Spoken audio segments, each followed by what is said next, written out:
Hello, Benton Tigers. I'm Colonel Joe McKenna, Vice Commander of the 2nd Bomb Wing. On behalf of the over 5,000 active duty men and women serving in the Mighty Deuce, thank you for the opportunity to speak with you on this day of honor and gratitude for the brave men and women who have served and continue to serve our great nation. Veterans Day was originally known as Armistice Day and commemorates the end of World War I on the 11th month of the 11th day at the 11th hour.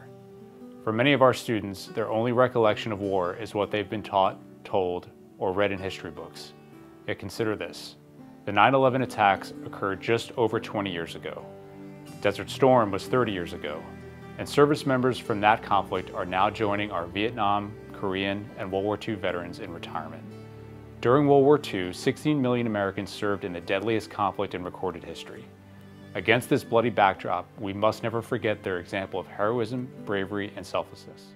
Without fail, when America called, our uniformed men and women answered and put service before self.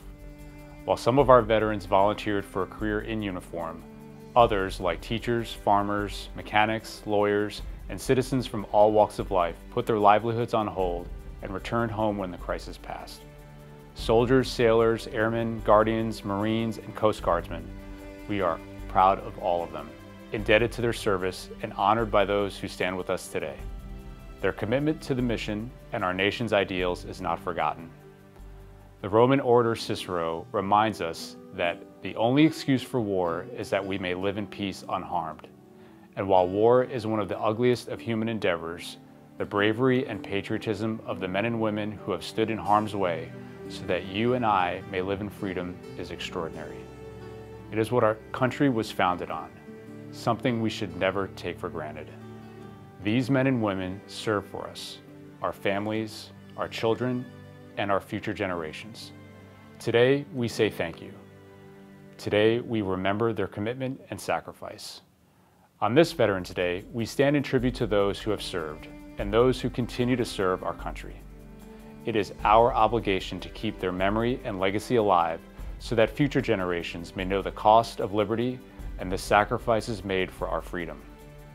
Our economic strength is underpinned by our military members doing their very best, and your support helps them do just that. From businesses and organizations in the Shreveport-Bossier area and the greater Arklatex that assist our service members and their families, to individual citizens who simply shake the hand of a Barksdale Airman. Knowing the nation is behind us is a tremendous encouragement, and we are proud to be serving you. From Valley Forge to Vicksburg, from Tripoli to Tikrit, and Manassas to Mosul, our veterans have proudly served and answered America's call. And why?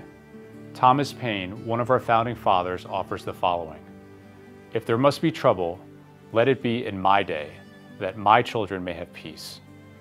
Benton Tigers, faculty, family, and friends, this is why our veterans served.